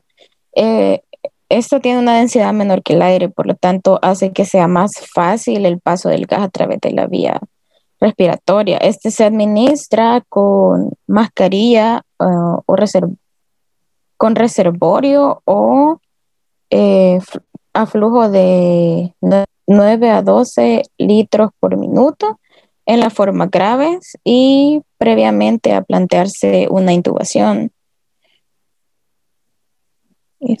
Siguiente. Eso. Ahí terminamos con CRUP y seguimos con otitis media. La otitis media es la presencia del exudado, ya sea seroso, mucoso, purulento o mixto en la cavidad media del oído. La duración de este exudado junto a la presencia o no de los síntomas agudos, va a permitir clasificar cada una de las formas clínicas de la otitis media. Siguiente. Aquí tenemos la clasificación. Primero tenemos la otitis media con exudado u otitis media subaguda. Esta va a ser la presencia del exudado en la cavidad del oído medio de manera asintomática o con síntomas que son generalmente muy leves. Si el exudado persiste por más de 3 meses, la enfermedad pasa a llamarse diferente, es decir, que va a ser una otitis media crónica insupurada, pero más adelante se habla de eso. Luego tenemos la otitis media aguda o la OMA. Esta se define como la presencia sintomática de exudado y generalmente, pero no siempre, no en todos los casos, va a ser purulenta en el oído medio. Esa se subdivide en 3 grupos, por así decirlo. Tenemos la OMA persistente, que va a ser aquella cuando un nuevo episodio se presenta antes de una semana de finalizada la curación del episodio anterior. Esto se va a considerar generalmente como el mismo episodio. Luego tenemos la OMA recurrente, que va a ser cuando haya un nuevo proceso agudo después de una semana de un episodio, por lo que se va a decir que son 2 episodios distintos. Y por último tenemos la propensión o inclinación a la OMA, que es cuando hay 3 o más episodios en 6 meses o 5 episodios en 12 meses. Por último, tenemos la otitis media crónica. Esta se va a dividir en otitis media crónica con exudado, que va a ser la que tenga un exudado mayor a 3 meses, y la supurada, que va a ser cuando haya supuración mayor de 3 meses. Ahora bien, si el tiempo de supuración es menor, esta se va a denominar subaguda. Siguiente. En cuanto a la epidemiología, la OMA es una enfermedad propia de los lactantes y los niños pequeños. Se calcula que a la edad de 5 años, más del 90% de los niños van a haber sufrido algún episodio de OMA y un 30% posee OMA recurrente. También ese tiene ciertos factores epidemiológicos que se pueden dividir en dos, en personales y externos. En cuanto a los personales, siguiente, vamos a tener los antecedentes personales principalmente, también el sexo, es decir, que puede ser más frecuente en niños que en niñas. También es importante tener en cuenta cuándo fue el comienzo del primer episodio y la alimentación con lactancia artificial en los primeros meses de vida. También tenemos los factores externos, entre los cuales vamos a tener la asistencia a guarderías, una presencia de fumadores en el medio familiar y el clima. Siguiente. En cuanto a la etiología, los patógenos más frecuentes de la OMA es el Streptococcus pneumoniae en un 30% de los casos. Luego tenemos a la Haemophilus influenzae en un 20 o 25% de los casos y la Moraxella catarrhalis con un 10 a 15% de los casos. También se pueden presentar otros patógenos que no son habituales, como el Streptococcus pyogenes, el Staphylococcus aureus, y muy excepcionalmente, los bacilos anaerobios y gram negativos, como la E. coli y la Pseudomonas aeruginosa. Siguiente. En cuanto al diagnóstico, la OMA es importante considerar aquí los signos y los síntomas más específicos. En este caso va a ser la otalgia, la otorrea aguda o la otoscopía con datos inequívocos de inflamación, suprimiendo otros que son inespecíficos, como la fiebre, la rinitis, vómitos o una otoscopía poco significativa. También es muy característico de la otalgia del lactante un despertar brusco y el llanto desconsolado varias horas después del sueño profundo, o incluso que haya una irritabilidad injustificada durante el día y que éste sea prolongada. Siguiente. La Academia Americana de Pediatría propone criterios diagnósticos y estos van a ser que sea una presentación aguda, que haya una presencia de exudado en la cavidad media del oído que sea demostrada por abombamiento timpánico, neumatoscopía patológica u otorrea y signos y síntomas inflamatorios como la otalgia o el evidente enrojecimiento del tímpano. Siguiente. Para estos casos, el Consenso Nacional sobre la OMA de la Asociación Española de Pediatría junto con la Sociedad de Otorrinolaringología recomiendan clasificarla en OMA confirmada, en OMA probable y OMA confirmada. Aquí tenemos la tabla de los criterios diagnósticos de la OMA. En cuanto a la OMA confirmada, esta se va a decir es cuando haya una otorrea de aparición en las últimas 24 o 48 horas u otalgia de aparición en las últimas 24 o 48 horas, más el abombamiento del tímpano con o sin un fuerte enrojecimiento. Y en cuanto a la OMA probable, esta puede darse sin otalgia, pero hay una evidencia de exudado en oído medio con un fuerte enrojecimiento del tímpano más el diagnóstico de un catarro reciente. Y también cuando no se hace la otoscopía, en el caso de que haya otalgia explícita en un niño mayor o el llanto injustificado de presentación brusca, especialmente durante la noche y después de varias horas de cama en el lactante, más el diagnóstico de un catarro reciente. Siguiente. En cuanto al tratamiento, puede ser sintomático o se pueden utilizar los antibióticos. En el caso de lo sintomático, pues el tratamiento de elección es la analgesia. Entonces se indica ibuprofeno, paracetamol, y en caso de que no haya respuesta, debe plantearse la timpanocentesis. Y en cuanto a la antibiótico terapia, ¿cuál es la dosis del ibuprofeno?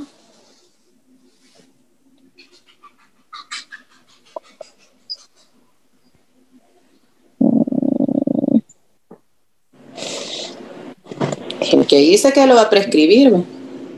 Uh-huh.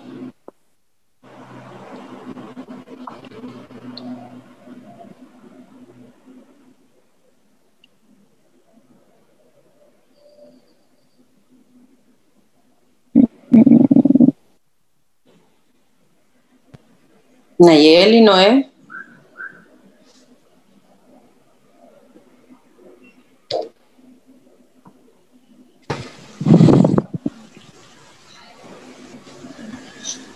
2 cosas. 1, está en su presentación. Y 2, están ya en la pediatría 2. Entonces va todo más énfasis en lo que es el tratamiento. De aquí a un par de meses van a estar ya como internos y en un año más van a estar en el año social prescribiendo. Entonces ya hay que ir familiarizándose con las dosis desde ya. ¿Y cuál es la presentación también? Porque puedo saber la dosis, pero si no sé la presentación de los jarabes me va a complicar y me va a dificultar a la hora de calcular el medicamento, ¿verdad? Entonces el ibuprofeno, ¿cuánto es la dosis? De 8 a 10 miligramos por kilogramo dosis. ¿Y el paracetamol o acetaminofén? 15 miligramos por kilogramo dosis. Repítame la dosis. 15 miligramos por kilo dosis. Por kilo dosis. Es de 10 a 15 miligramos por kilogramo dosis. ¿Y lo doy cada cuánto? Cada 6 horas, 6 a 8 horas. ¿Cada 6 o se puede repetir tan frecuente como cada 4? ¿Cada 4 o cada 6? ¿Y el ibuprofeno? Cada 8. Cada 8, ¿verdad? Y tratamos de no darlo más de ¿cuánto tiempo?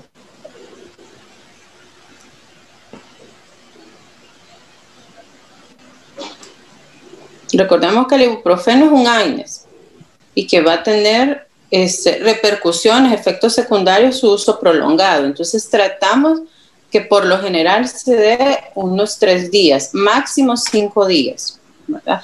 Pero para casos así, en 3 días más o menos yo voy a tener mejoría al instaurar el tratamiento adecuado. Entonces se procura que no se dé más de 3 días para evitar los efectos secundarios que va a tener. Ok, continúa.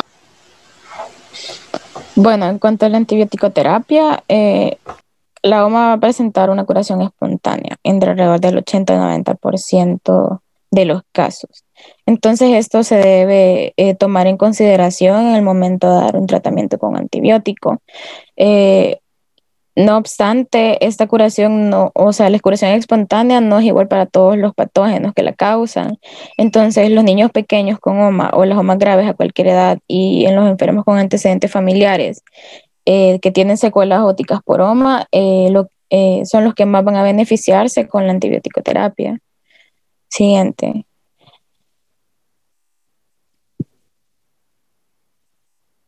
Aquí les presentamos el tratamiento antibiótico de la otitis media aguda. Este se va a subdividir se divide como en 5 categorías, por así decirlo, pero ya lo van a ver más ampliamente. Vamos a tener en la primera los niños con diagnóstico evidente y una afectación leve moderada. En esto se va a indicar amoxicilina de 80-90 miligramos por kilo día, cada 8 horas por 5 a 7 días. Si el tratamiento no funciona a las 48-72 horas, se debe cambiar a amoxicilina con ácido clavulánico en una proporción de 8:1, con 80 miligramos de amoxicilina por kilo día, cada 8 horas por 5 a 10 días. Y en el caso de los niños que sean mayores de 2 años sin factores de mal pronóstico evolutivo, una alternativa a la antibiótico-terapia es el tratamiento analgésico y que haya una reevaluación después de 48 horas. Luego tenemos aquellos niños que tienen diagnóstico evidente y una afectación intensa, es decir, aquellos que tienen fiebre mayor o igual a 39 grados centígrados o que tienen una otalgia importante. También aquí están incluidos los menores de 6 meses.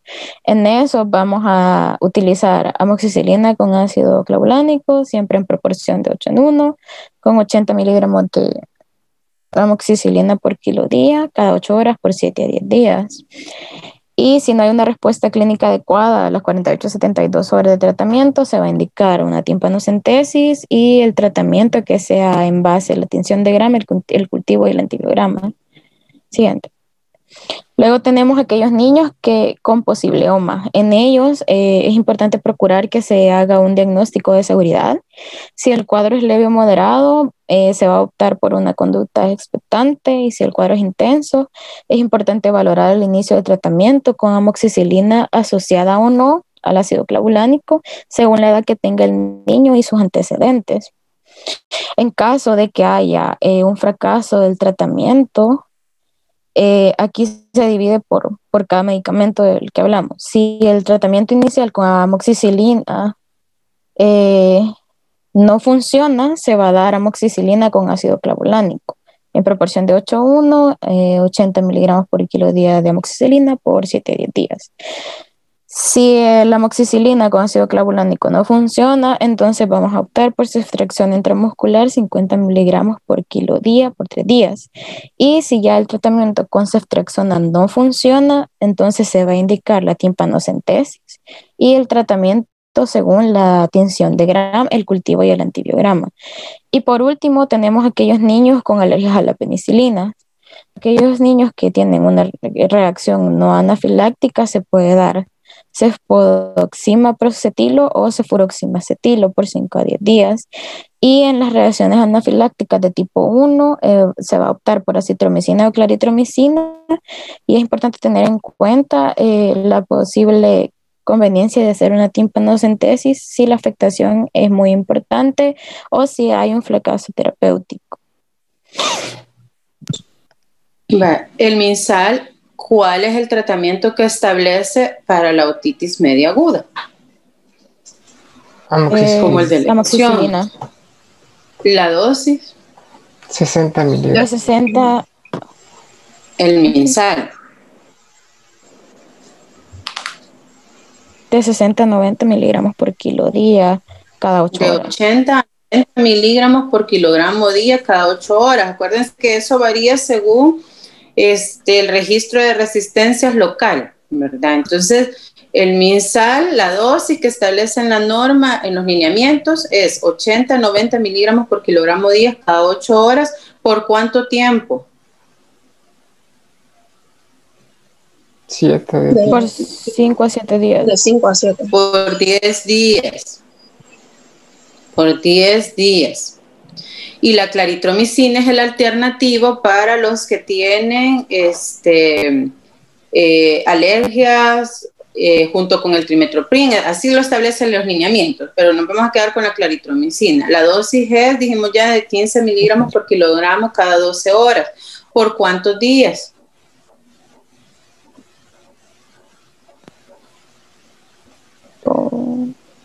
Igual 7 días.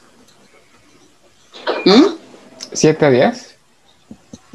De 7 a 10 días. Recordemos que la claritromicina es un poquito menos tolerada, ¿verdad? Por los efectos secundarios gastrointestinales que tiene. Y pone como alternativos también el trimestoprim. ¿A qué dosis?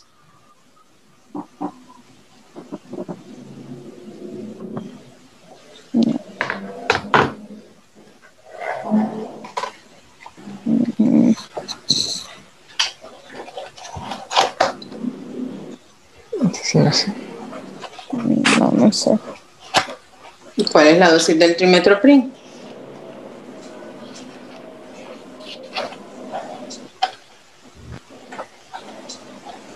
Es de 8 a 10 miligramos por kilogramo día. Y los lineamientos establecen que puede utilizarse como una alternativa a dosis de 10 miligramos por kilogramo día para otitis media aguda por un tiempo de 10 días. Recordemos que esa dosis es dividida entre 2, ¿verdad? Es cada 12 horas. Ahora pregunto, ¿cuál es la presentación de la suspensión de la amoxicilina que contamos en el MinSal, en los establecimientos de salud del MinSal? La amoxicilina solo 250 por 5 ml. Ajá, 250 miligramos por 5 ml. ¿Cuál es la presentación de las cápsulas?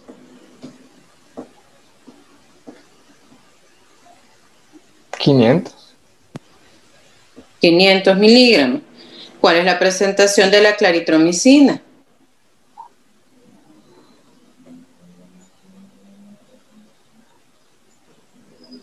Igual, 250 en 5 ml. Igual, 250 en 5. ¿Y la del trimestoprim? 100.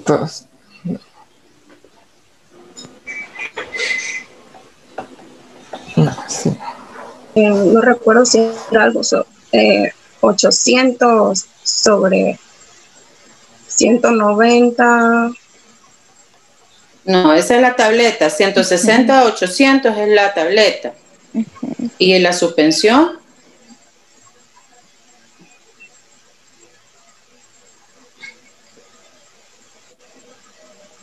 No, doctora.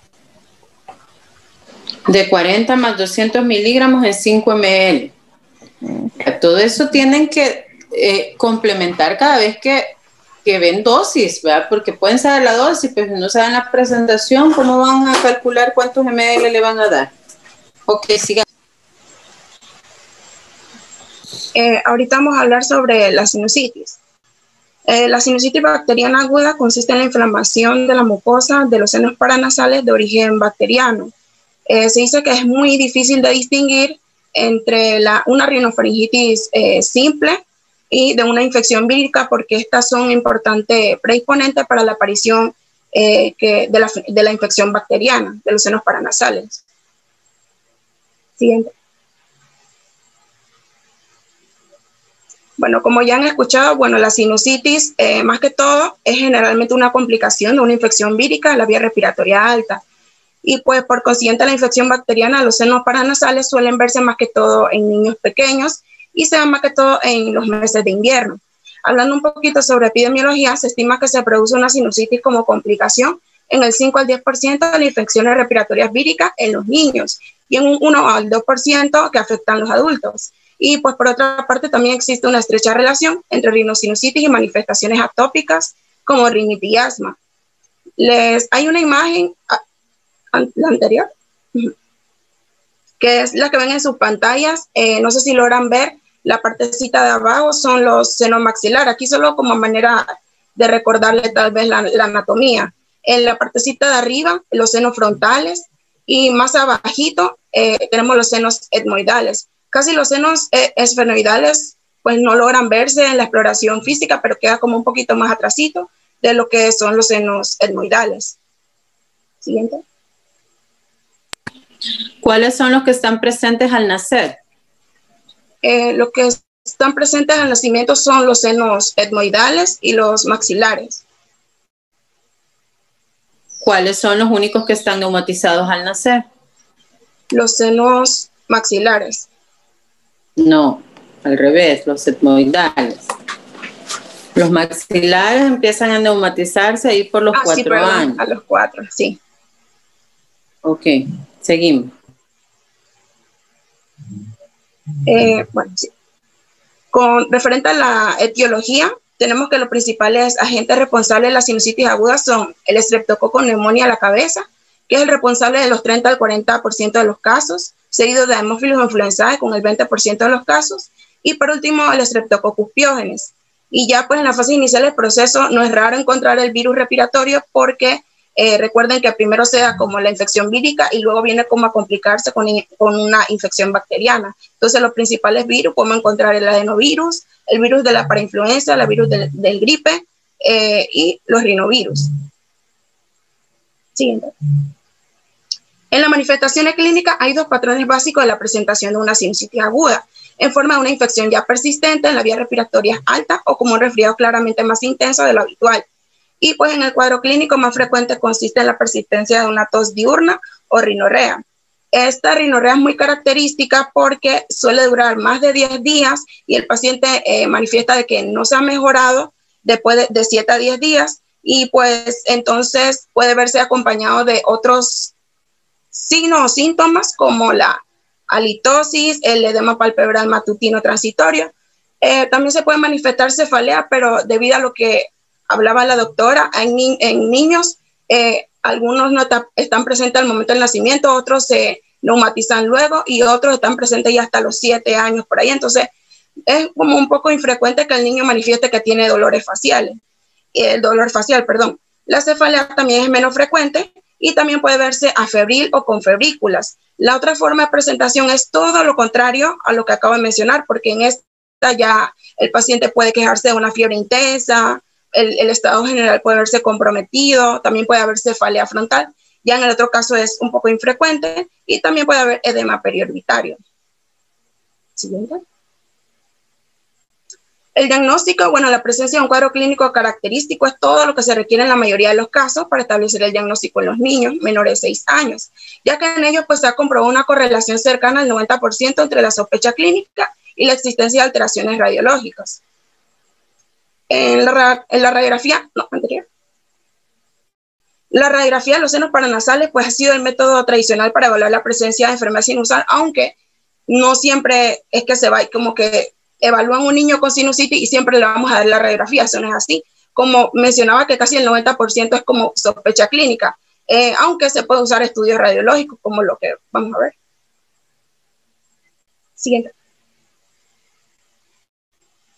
Existen estudios radiológicos como la radiografía occipito-nasomentoplaca o la proyección de Waiters, que en esta pues le vamos a pedir al pacientito que ponga su mentón contra la placa y para poder visualizar los senos etmoidales, maxilares y los frontales. Y también había leído que si se le pide que abra la boca, a pesar de que no siempre se evalúan los senos esfenoidales debido a su posición anatómica, se lograrían ver los senos esfenoidales en esta proyección. Ya en la radiografía de Caldwell, o también llamada la postero-anterior, en esta se le va a pedir al paciente que ponga su cabecita, o sea, como su frente y la nariz contra la placa, para poder ver los senos etmoidales sobre todo y los frontales. Los principales hallazgos radiológicos que podemos esperar en una sinusitis son el engrosamiento de la mucosa de 4 milímetros, ya en adultos pues de 5 milímetros o más, la opacificación difusa del seno, la presencia de un nivel hidroaéreo, como lo van a ver en la siguiente diapositiva. Si logran ver en su primera imagen el nivel hidroaéreo, en este caso sería en el seno maxilar derecho, que es como esa pequeña bolita que logran ver como de colorcito negro. Ya en la opacidad completa, en este caso sería en el seno maxilar izquierdo, que es como cuando se ve como más luz de la que debería ver. Y el engrosamiento mucoso en ambos senos, como logran ver en la flechita de abajito. Bueno, les hemos puesto una tablita que es acá de las guías del MinSal, que ya es en la terapia con antibióticos en primera línea. Vamos a darle siempre la amoxicilina de 80 a 90 miligramos sobre kilogramo día, vía oral 3 veces al día. O amoxiclaulanato, 80 siempre de la misma dosis, de 80 a 90 miligramos, solo lo único que cambia es cuántas veces se le da al día al paciente. Si se le da amoxi sola son 3 veces y si se le da combinada son 2 veces al día. Pero siempre vamos a tener antibióticos alternativos como la clindamicina, 30 miligramos sobre kilogramo día, vía oral 3 veces al día. O la ceftriaxona de 50 miligramos sobre kilogramo día, en este caso sería intramuscular, una vez al día durante un periodo de 5 días. Y ya para los pacientitos que son alérgicos a la penicilina, se les deja la claritromicina de 15 miligramos sobre kilogramo día, vía oral 2 veces al día. ¿Sigo? Ok, el diagnóstico de la sinusitis es eminentemente clínico, ¿verdad? La radiografía me puede salir con opacidad incluso en los catarros. Lo que me va a dar la pauta a mí de si existe o no una sinusitis va a ser la evolución de los síntomas, entre ellos el empeoramiento de los síntomas y la persistencia más allá de 10 días, sobre todo 12 días o más, de la secreción nasal, ¿verdad? Ya sea tanto de las características que se presenten, ¿verdad? Recordemos que en el catarro común siempre va a haber unas primeras 24 a 48 horas un espesamiento de las secreciones nasales que al cabo de unas 24 a 48 horas regresan a su consistencia inicial hialina, ¿verdad? Entonces, eso no me implica o no es sinónimo de una sobreinfección, a menos que haya una recaída de los síntomas que ya han desaparecido. Por ejemplo, vuelven a aparecer este tipo de secreciones o vuelve a reaparecer la fiebre o hay un empeoramiento de los síntomas, son criterios para considerarlos como diagnóstico. Y el tiempo de evolución también. Ok, conseguimos. Bueno, vamos a hablar sobre bronquiolitis. Bueno, la bronquiolitis es la infección respiratoria aguda de la vía respiratoria inferiores, en este caso, más frecuente en niños menores de 1 año y supone el 18% de todas las hospitalizaciones pediátricas. En 1993, McConaughey estableció unos criterios para poder definir lo que era bronquiolitis. El primer criterio que él estableció era que el niño debía tener el primer episodio agudo de sibilancias en niños menores de 24 meses, el segundo era disnea expiratoria y el tercero era la existencia de prodromos catarrales. La siguiente. En la etiología, aquí le hemos puesto una tablita para que puedan ver los diferentes agentes etiológicos, pero siempre la cabeza va a ser el virus respiratorio sincitial, ya con menos frecuencia, pues el parainfluenza 1 y 3, parainfluenza 2 y 4, también podemos ver influenza, rinovirus, adenovirus, coronavirus, entre otros. Sobre todo hay que prestar atención en lo que son las manifestaciones clínicas para no confundirlos con otras patologías que también se le parecen. Muy importante la tos porque es el síntoma predominante en este caso y suele ser seca, paroxística y lo importante aquí es que esta no suele ser como de gallo inspiratorio, que es como más característico de la tosferina, entonces debemos diferenciar esas dos. La dificultad respiratoria es de intensidad creciente. Se dice que esta alcanza su máxima, digamos, expresividad pasadas las 24 a 48 horas y después, pues el niño va mejorando gradualmente. En la apnea puede ser el síntoma más llamativo en los pacientes ya menores de 1 mes y pues afortunadamente la mayoría son formas leves y los síntomas desaparecen en más o menos 1 semana, a excepción de la tos que como es el síntoma predominante, esto va a estar presente pasado unas 3 o 4 semanas después del cuadro. Siguiente. A la exploración física, más que todo, vamos a ver en los niños signos de aumento del trabajo respiratorio, así como la taquipnea, el niño va a usar músculos accesorios, los aleteos, retracciones, y ya en la ocultación vamos a escuchar hipoventilación con estertores crepitantes, sibilancias expiratorias e inspiratorias y expiración alargada. El diagnóstico, casi como el anterior, es sobre todo clínico, se basa en la anamnesis y en la exploración física, y pues las pruebas complementarias no suelen ser necesarias salvo en situaciones concretas, pero no quiere decir que no existan pruebas más que todo complementarias para este caso. Podemos mencionar la pulsioximetría transcutánea, pero no está como justificada usarla como de forma rutinaria. También tenemos la gasometría capilar, pero esto más que todo se le va a dejar en niños ya que se le sospecha así como dificultad respiratoria. También la radiografía de tórax, que muchas veces se puede ver normal y otras puede mostrar como signos de atrapamientos. También podemos ver, mandarle al paciente hemograma, proteína C reactiva, test virológicos, urocultivos y entre otros. Y pues los principales hallazgos radiológicos que podemos ver en una bronquiolitis van a ser la telectasia niebla, también infiltraciones peribronquiales con broncograma aéreo y también podemos ver una hiperinflación de los pulmones con aplanamiento del diafragma.